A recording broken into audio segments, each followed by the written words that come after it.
And so this fit right into that for me. And so, yeah, we would exchange ideas. I suggested that we try to make the film with as little dialogue as possible. No dialogue, if possible. Because one of the things I learned from The Exorcist was when it played in countries like Thailand, they couldn't afford subtitles or to dub the film in Thai, you know, and they would either have a French print or whatever it might be, possibly an English print, which they would often run just on a sheet in an abandoned store. And every 6 or 7 minutes, a guy would stand up, they'd stop the film, and a guy would explain to the audience what they were talking about. And I thought, I want to make a film where they don't need to stop it in Thailand, where everyone will basically understand what's going on. That was very present in my mind. It's not an exaggeration. No, it definitely comes. I mean, there's so little dialogue in the film that's essential in terms of communicating anything. That you know, I don't imagine you can watch this film and not speak a word of any of the languages in it and know where you are at any moment. And yet, really, the strongest influence on me at the time was the novel by Garcia Marquez, which was called Cien Años de Soledad, or 100 Years of Solitude, which I highly recommend to anyone who hasn't read it. It's a life-changing experience. And it's not the beginning of magic realism in the Spanish novel, but it's probably the best example of it. And I had the good fortune to meet Garcia Marquez. He was living in Mexico City at the time. And that work, to this day, has affected almost everything I've done. The whole idea of magic realism. That sort of leads into a question I've got that, you know, the title of the film, I think, threw people off a lot. I know, I talked before you got here about seeing the poster, being riveted by it. As a kid, I had no idea what this thing was about. All I knew was from the director of Exorcist, and it had this terrifying truck in the rain, and it's called Sorcerer. And I think even, weren't there some posters later on, after the film came out, that said, this is not a supernatural film, or something? I mean, was there, I never saw that. I had heard that, I don't know if that's true. But was that a concern of yours going out with it, that it might be perceived as somehow? Yeah, I thought, because after doing The Exorcist, I thought people would think it was a musical comedy. We went. Wally Green and I went down to Ecuador, and where we were going to originally shoot. But we had all the locations scouted in Ecuador in a place called Pachamama, and it was the most magnificent location I've ever seen. And then there was a kind of an uprising in Ecuador, and the two studios who financed the film couldn't get insurance for us to go down there. What we saw down there was that all of these trucks that looked like the ones in the film, they were all given names. They were given Spanish and sometimes French names.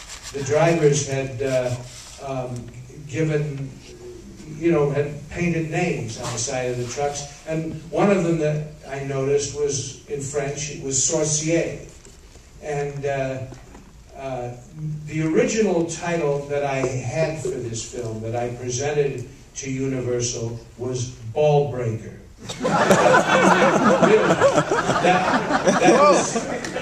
That was to be the original title of the film. And Lou Wasserman, who was running the studio, said, "Are you fucking crazy?" And I couldn't think of what else to call it.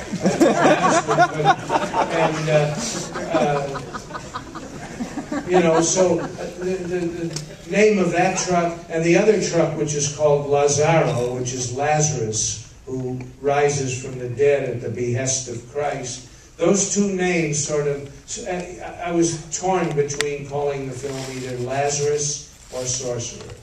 I didn't want anything that was too on the nose, like Singing in the Rain.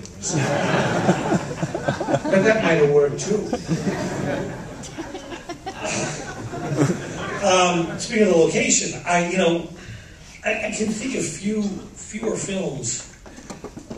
Everything in this movie is just beat to shit. Everything, every person, every prop, and yet it's so look in the mirror sometimes. Yeah, and yet it's so beautiful. It's visually stunning. Can you talk a bit about the look of the film and you came up with that in your... Well, obviously I was looking for a location where, as somebody says in the film, nobody wants to go to look for you. And we found it in a little town in the Dominican Republic called Altagracia. And the reason we wound up in the Dominican Republic is because the guy who owned Paramount Pictures at the time was a guy named Charlie Bludorn. And he was one of the first conglomerate guys. He owned sugar refineries and plantations in the Dominican Republic. He bought Paramount Pictures. He had a wide variety of holdings, and he said, look, I'll co-finance the film if you shoot it in the Dominican Republic. And so I went down to look there, and I found this little town outside of Santo Domingo, way outside, called Altagracia. And those are the natives of Altagracia.